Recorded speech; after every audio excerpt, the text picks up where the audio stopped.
यहाँ पे दो लोगों की बात हो रही है, अनी और बीजू। गिवन है इनके एज का डिफरेंस है 3 इयर्स। ठीक है, इसके अलावा मुझे कुछ और चीज़ें भी गिवन है, पर अल्टीमेटली निकालना क्या है वो लास्ट लाइन से पता चलेगी। लास्ट लाइन में गिवन है अनी की एज और बीजू की एज निकालनी है। ठीक है, तो मैं प्रेजेंट एज ऑफ अनी मान लेता हूँ x ईयर्स और बीजू की मान लेता हूँ y ईयर्स। ठीक है, पहली बात तो इनका डिफरेंस एजेस ऑफ टू अनी और बीजू ये 3 इयर्स गिवन है, तो यानी x माइनस वाई की वैल्यू 3 है। ठीक है, अब एक क्वेश्चन आपके दिमाग में बिल्कुल आना चाहिए, अगर नहीं आया है तो ध्यान रखो ये बात का कि दोनों का डिफरेंस का है, पर ये थोड़ा का है कि अनी बड़ा है या बीजू बड़ा है। तो हमारे पास एक और इक्वेशन आएगी y minus x equal to 3, दोनों इक्वेशन आएंगी। फिर क्या करोगे? ठीक है, तो अभी हम ये वाले इक्वेशन से सॉल्व कर रहे हैं।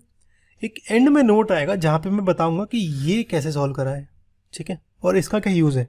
ओके, अच्छा, इसके अलावा मुझे कुछ और गिवन है। मेरे को दो लोग और गिवन है, एक धर्म एक कैथी। ठीक है, तो अब गिवन है धर्म की age is twice as old as Ani, तो उसकी एज है 2x धर्म की। ठीक है, और कैथी है Biju is twice as old as a sister Kathy, यानी कैथी की एज इंटू 2 है बीजू की एज थी y, तो कैथी की एज है y/2। ठीक है, तो यहां से कैथी की एज, यहां से धर्म की एज। अब गिवन है एजेस ऑफ कैथी एंड धर्म डिफर बाय 30 इयर्स, यानी 2x माइनस y/2 की वैल्यू 30 है। इसमें भी उल्टा हो सकता है, y/2 माइनस 2x की वैल्यू 30 भी हो सकती है। आपको दोनों लेके सॉल्व करना ही पड़ेगा। ठीक है, पर यहाँ पे हम पहली लेंगे equation 2x minus y/2 equal to 30 और फिर सॉल्व करेंगे। ठीक है,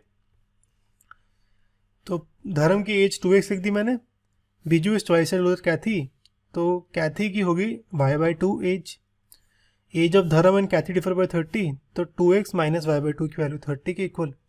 ये मैंने इसलिए लिया है इक्वेशन। अच्छा, जब आप x minus y equal to 3 लेते हो ना, तो आप मान रहे हो कि x बड़ा है, तो यहाँ पे जब ऐसे मान रहे हो तो ये वाली इक्वेशन लोगे।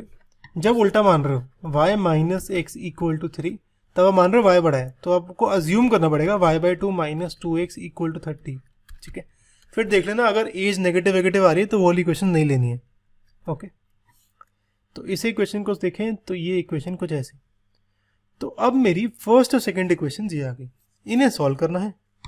अब देखो ये वाली जो आपका 3.7 है ऑप्शनल एक्सरसाइज, उसमें सारे क्वेश्चन उससे हो जाएंगे एलिमिनेशन से, यानी साइन चेंज करो, यहाँ पे माइनस, यहाँ पे प्लस, यहाँ पे माइनस, ये कैंसिल, ये आ जाएगा -3x, ये आ जाएगा -57, यानी x आ जाएगा मेरा 19, 57/3 19 होता है। ठीक है, पर यहाँ पे मैं सारे क्वेश्चन सब्स्टिट्यूशन से इसीलिए कर रहा हूँ क्योंकि थोड़ा सा आपको आदत हो जाए कि ये वाला ऐसे भी हो सकता है। ठीक है, ओके, फर्स्ट इक्वेशन से x की वैल्यू ये लेता हूँ, इसको सेकेंड इक्वेशन में पुट करता हूँ, तो मेरा y आता है 16, तो y की वैल्यू 16 इस इक्वेशन में पुट करता हूँ, तो x आता है मेरा 19। तो प्रेजेंट एज ऑफ अनी x 19 आ गई, बीजू की एज आ गई 16। अब देख रहे हो यहाँ पे x ग्रेटर देन y है ना। अब उल्टा देखते हैं नोट में हमारा, हमने x माइनस वाई लिया था, पर y माइनस एक्स भी तो हो सकता है, और अगर y माइनस एक्स होगा तो मेरी एक इक्वेशन ये, दूसरी इक्वेशन ये आएगी।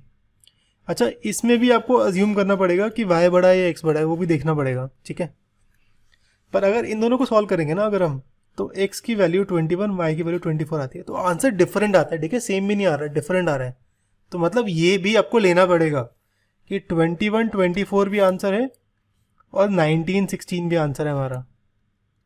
ठीक है, चलो।